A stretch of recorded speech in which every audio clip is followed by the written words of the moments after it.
Who was the very first human? It's a simple question. The answer is not. There was no single first human.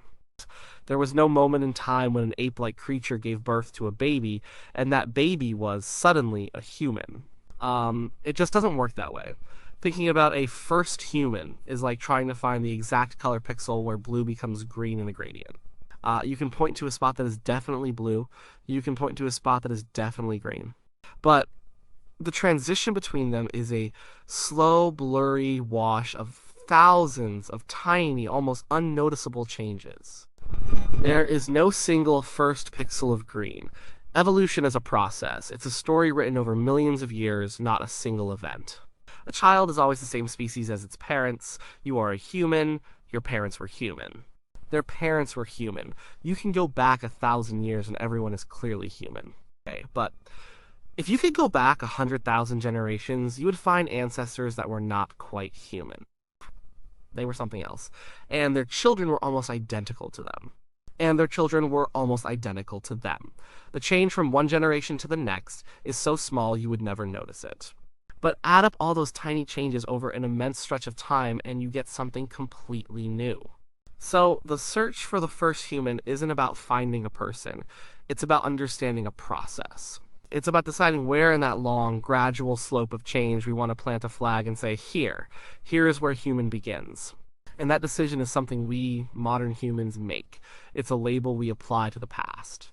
It wasn't a real thing at the time. No creature ever woke up and thought, I am the first of my kind. It was just another day, another search for food, another sunrise. Before we can even try to point to a first, we have to ask a different question. What do we even mean by human? That's trickier than it sounds. Are we talking about the first creature to be called Homo sapiens, our own species?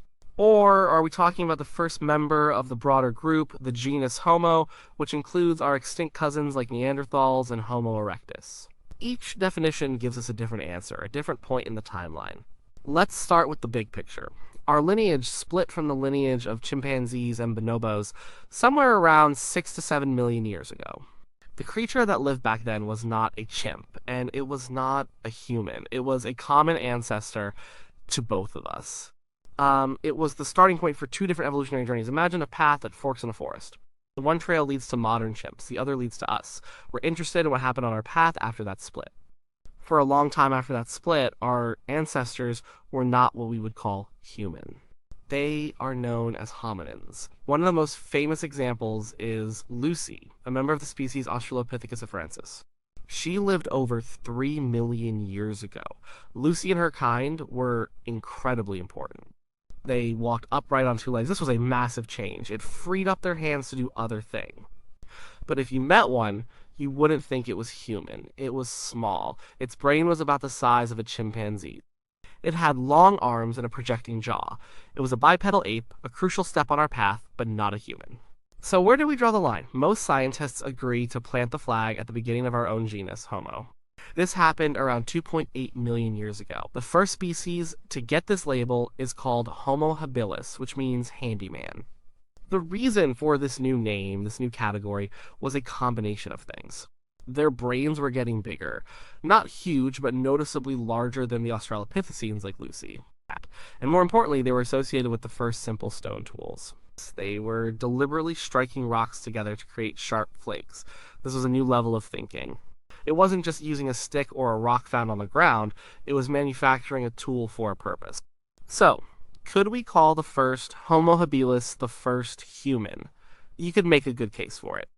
This was the dawn of technology. It was the start of the brain growth explosion that would eventually define our lineage. But again, there was no single first one. There was a population of creatures, probably a late-stage Australopithecine, that was gradually changing. Over thousands of years, brains got a little bigger, teeth got a little smaller, and tool use became more common. At some point, the changes were significant enough for us, millions of years later, to look at the fossils and say, okay, this group is different. Let's call them Homo. The first human in this sense was not an individual, but a generation, a population. A subtle shift in the average features of a group. But maybe Homo habilis isn't human enough for you. They were still quite small. They had ape-like long arms. They were a mix of old and new features. Maybe the real story of humanity begins with the next major player on the scene, Homo erectus. Homo erectus, the Upright man was a game changer. They show up in the fossil record around 2 million years ago. These were different. They were bigger. They had body proportions much more like our own, with longer legs and shorter arms, built for walking and running long distances. Their brains were significantly larger than Homo habilis. They made more sophisticated tools, like the classic teardrop-shaped hand axe. And they did something no hominin had ever done before. They walked out of Africa. Fossils of Homo erectus have been found all over Asia and parts of Europe. This was a creature that could adapt to new environments, that could solve new problems. They probably had some control over fire. This was a huge advantage. Fire provides warmth, protection from predators, and a way to cook food, which makes nutrients more available and kills parasites. For many people, Homo erectus is the true beginning of the human story. They were hunters and gatherers. They lived in social groups, they were intelligent and adaptable, they were our ancestors for a very, very long time.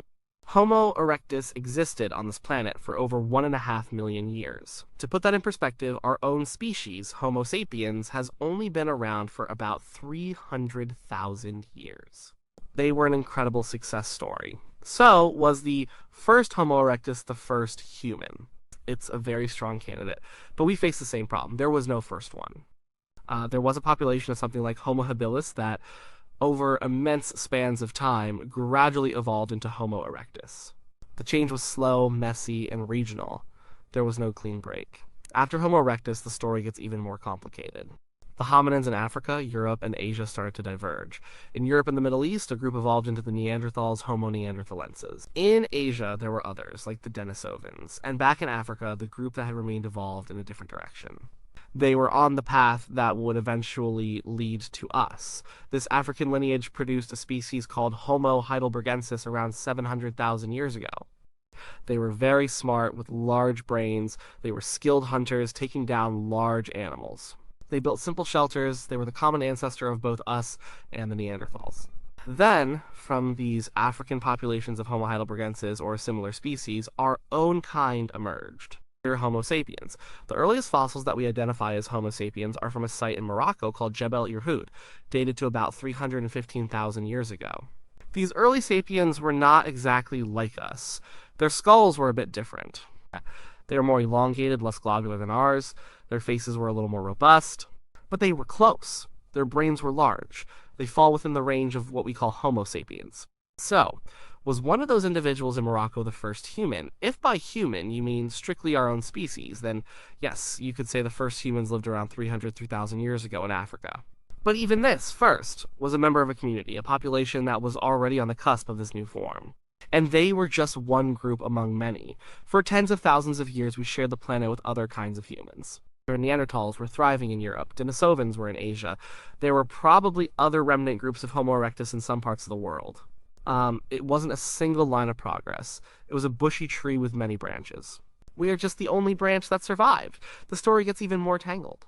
Thanks to modern genetics, we know that our ancestors didn't just replace these other humans. They met them, and they had children with them. Most people today with ancestry outside of Africa carry a small percentage of Neanderthal DNA in their genomes. People from parts of Asia and Oceania carry Denisovan DNA as well. This blurs the line of what a species is. If we could successfully interbreed, were we really separate species? It's a puzzle that scientists still debate. It shows that the lines we draw are for our convenience. Nature is much messier. This brings up another way to think about the question. Maybe human isn't about a specific species name. Maybe it's about a behavior. Is the first human the first individual who created art? The first cave paintings date back to around 40,000 years ago, maybe a bit earlier. Is it the first person who buried their dead with ceremony? There's evidence of that going back over 100,000 years. Is it the first to use complex language? We have no way of knowing when that happened. It leaves no fossil. Each of these milestones marks a new kind of humanity.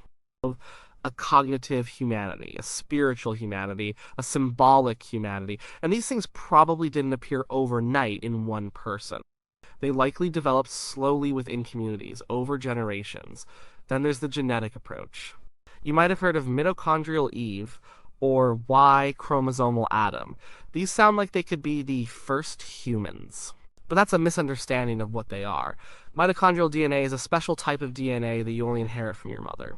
Your mother got it from her mother, who got it from her mother, and so on, in an unbroken maternal line. Mitochondrial Eve is the name scientists give to the most recent woman from whom all living humans today descend through an unbroken line of mothers. She is our common maternal ancestor, but this does not mean she was the first woman, or the only woman alive at the time.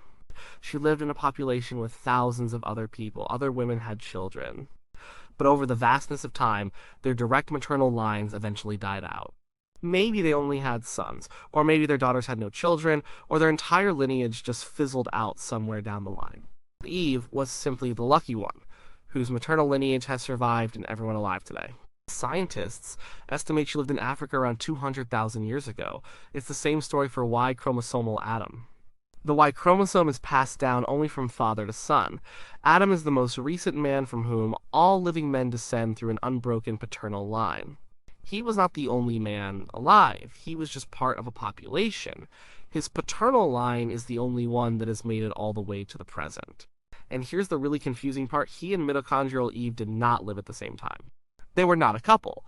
Current estimates place Y chromosomal Adam living at a different time, perhaps a bit earlier or later than Eve. They were separated by thousands of years and thousands of miles.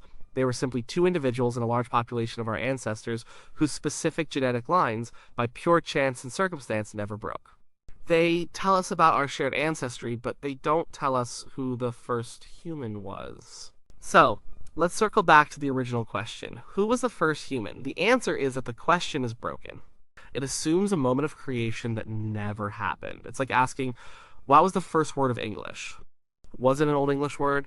A Middle English word? The language changed so gradually that there is no sensible answer. It's the same with our species. If you absolutely must have an answer, you have to choose your definition. If human means the first member of our genus, Homo, then the first humans were a population of creatures like Homo habilis in Africa around 2.8 million years ago. They were the first to consistently make stone tools and had brains that were starting to expand. If human means a creature with a body plan like ours that could think, adapt, and migrate across the globe, then the first humans were a population of Homo erectus that emerged around 2 million years ago. They were the first true global pioneers of our family. If human means a member of our own species, Homo sapiens, with our characteristically large globular brain, then the first humans were a population living in Africa around 300,000 years ago.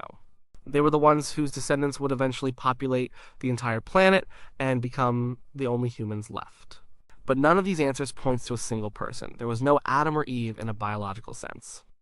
There was no single baby who was a leap forward from its parents. The reality is both more mundane and more magnificent. It was a story of populations. A group of our ancestors would be living in, say, the East African Rift Valley.